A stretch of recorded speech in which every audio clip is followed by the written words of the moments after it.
டேய் எங்கடா இருக்கீங்க? Besant Technologies OMR branch. கேள்விப்பட்டிருப்பியே என் பேரை. Hi, I'm Niveka. I have completed my master's degree in mathematics. I have completed my Python course for past 2 months in Besant Technologies.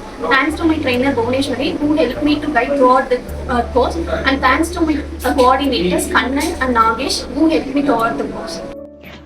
I have done my project in Python using Tkinter module to create a building system. This is the coding for my project. I have used top level to view each category separately and text area to create the bill area.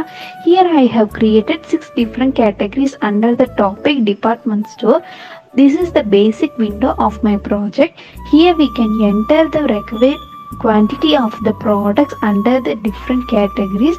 Then we can view the total of each product we entered in different category by clicking this total button. Then by clicking the bill button we can also view the bill separately.